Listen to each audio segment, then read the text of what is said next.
and selling for $70 million. The Cause album, ladies and gentlemen, 295, thank you. 95 million, Yuki against you now. $95 million.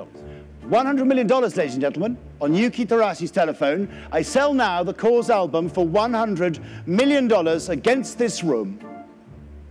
Sold! Seperti yang sudah kita bahas sebelumnya, kita kasih contoh Cause. Karya seni kontemporer Cause untuk satu karya saja, Cause bisa terjual mulai dari harga ratusan ribu sampai ratusan juta.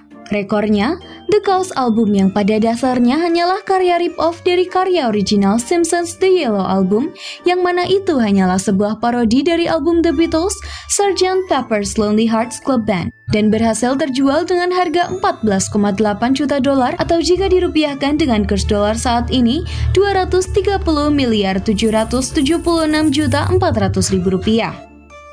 Kenapa ya karya seni modern bisa sangat mahal? Kita bahas dulu apa itu karya seni modern.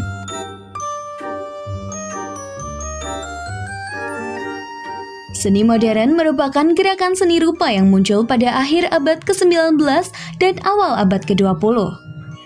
Hal ini ditandai dengan peralihan gaya tradisional ke pendekatan yang lebih abstrak dan eksperimental. Gerakan seni modern utama meliputi impresionisme, ekspresionisme, kubisme, fauvisme, dadaisme, dan surrealisme. Sebagai contoh, karya dari seniman modernis yang berpengaruh adalah Pablo Picasso, Salvador Dali, dan Marcel Duchamp. Pada intinya, karya seni modern mempunyai dampak jangka panjang terhadap perkembangan budaya visual dan terus mempengaruhi seni rupa kontemporer hingga saat ini. Sampai puncaknya adalah Cause. Bahkan salah satu kurator Joshua Baer mengatakan, I don't think that the history of art will go Matisse, Pollock, Jones, Basquiat, Cause.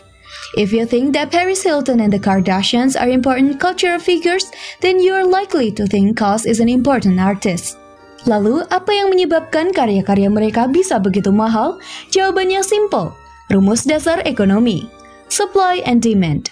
Orang-orang kaya dan kolektor adalah pasar utamanya.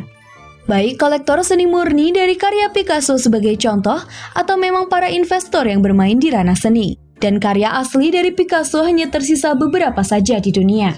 Permintaan meninggi sedangkan barang yang dituju hanya sedikit, dan yang terjadi adalah persaingan harga tawar dari masing-masing calon pembeli. Seperti di bidang lain, ada sudut pandang pemasaran yang ikut andil dalam menentukan harga terhadap karya seni modern. Rumah lelang, seniman, dan penjual mengeluarkan biaya yang cukup besar untuk mengemas dan mempromosikan karya tersebut, lalu menciptakan persepsi bahwa karya yang dimaksud memiliki value lebih di masa depan.